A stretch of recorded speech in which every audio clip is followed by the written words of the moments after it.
Heidi, Kurakusumrak Sedavidom. Come on, step into the twilight with David. Together we will explore adventures of the heart. Today we join Guy de Maupassant as he encounters the blind man. How is it that the sunlight gives us such joy? Why does this radiance, when it falls on the earth, fill us with the joy of living? The whole sky is blue, the fields are green, the houses all white, and our enchanted eyes drink in those bright colors which bring delight to our souls. And then there springs up in our hearts a desire to dance, to run, to sing, a happy lightness of thought, a sort of enlarged tenderness. We feel a longing to embrace the sun. The blind, as they sit in the doorways, impassive in their eternal darkness, remain as calm as ever in the midst of this fresh gaiety, and not understanding what is taking place around them, they continually check their dogs as they attempt to play. When at the close of day they are returning home on the arm of a young brother or little sister, if the child says, "It was a very fine day," the other answers, "I could notice that it was fine. Lulu wouldn't keep quiet." I knew one of these men whose life was one of the most cruel martyrdoms that could possibly be conceived. He was a peasant, the son of a Norman farmer. As long as his father and mother lived, he was more or less taken care of. He suffered little save from his horrible infirmity, but as soon as the old people were gone, an atrocious life of misery commenced for him. Dependent on a sister of his, everybody in the farmhouse treated him as a beggar who is eating the bread of strangers. At every meal the very food he swallowed was made a subject of reproach against him. He was called a drone, a clown, and although his brother-in-law had taken possession of his portion of the inheritance, he was helped grudgingly to soup, getting just enough to save him from starving. His face was very pale, and his two big white eyes looked like wafers. He remained unmoved at all the insults hurled at him, so reserved that one could not tell whether he felt them. Moreover, he had never known any tenderness, his mother having always treated him unkindly and caring very little for him. For in country places, useless persons are considered a nuisance, and the peasants would be glad to kill the infirm of their species as poultry do. As soon as he finished his soup, he went and sat outside the door in summer, and in winter beside the fireplace, and did not stir again all the evening. He made no gesture, no movement, only his eyelids, quivering from some nervous affliction, fell down sometimes over his white, sightless orbs. Had he any intellect, any thinking faculty, or any consciousness of his own existence? Nobody cared to inquire. For some years things went on in this fashion, but his incapacity for work as well as his impassiveness eventually exasperated his relatives, and he became a laughing-stock, a sort of butt for merriment, a prey to the inborn ferocity, to the savage gaiety of the brutes who surrounded him. It is easy to imagine all the cruel practical jokes inspired by his blindness, and, in order to have some fun in return for feeding him, they now converted his meals into hours of pleasure for the neighbors and of punishment for the helpless creature himself. The peasants from the nearest houses came to this entertainment.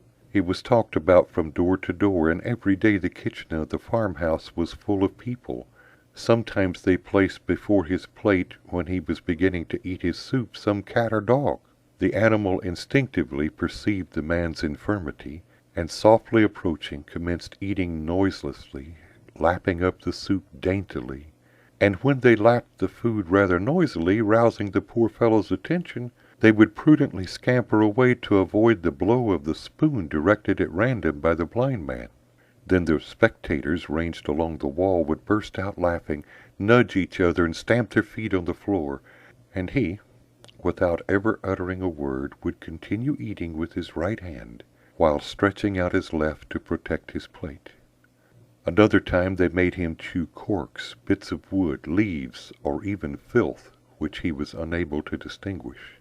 After this they got tired even of these practical jokes, and the brother-in-law, angry at having to support him always, struck him, cuffed him incessantly, laughing at his futile efforts to ward off or even return the blows.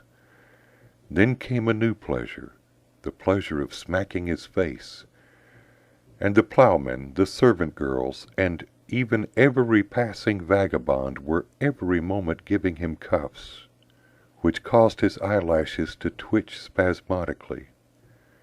He did not know where to hide himself, and remained with his arms always held out to guard against people coming too close to him. At last he was forced to beg.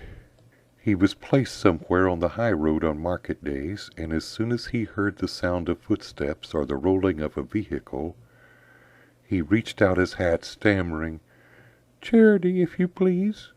But the peasant is not lavish, and for whole weeks he did not bring back a sou. Then he became the victim of furious, pitiless hatred, and this is how he died. One winter the ground was covered with snow, and it was freezing hard. His brother-in-law led him one morning a great distance along the high road in order that he might solicit alms.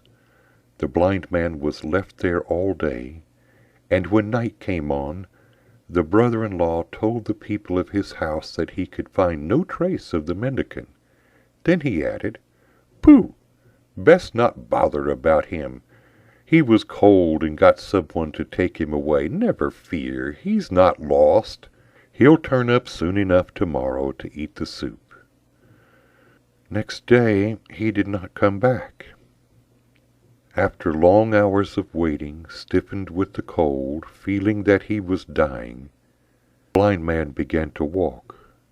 Being unable to find his way along the road, owing to its thick coating of ice, he went on at random, falling into ditches, getting up again without uttering a sound, his sole object being to find some house where he could take shelter. But by degrees the descending snow made a numbness steal over him, and his feeble limbs being incapable of carrying him farther, he sat down in the middle of an open field. He did not get up again. The white flakes which fell continuously buried him, so that his body, quite stiff and stark, disappeared under the incessant accumulation of their rapidly thickening mass, and nothing was left to indicate the place where he lay. His relatives made a pretense of inquiring about him and searching for him for about a week. They even made a show of weeping. The winter was severe, and the thaw did not set in quickly.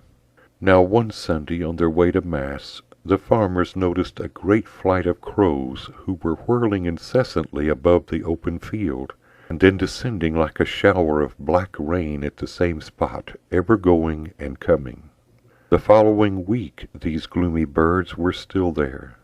There was a crowd of them up in the air, as if they gathered from all corners of the horizon, and they swooped down with a great cawing into the shining snow, which they covered like black patches, and in which they kept pecking obstinately.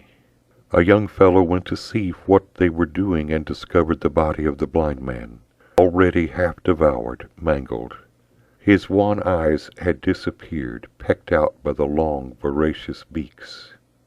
And I can never feel the glad radiance of sunlit days without sadly remembering and pondering over the fate of the beggar who was such an outcast in life that his horrible death was a relief to all who had known him.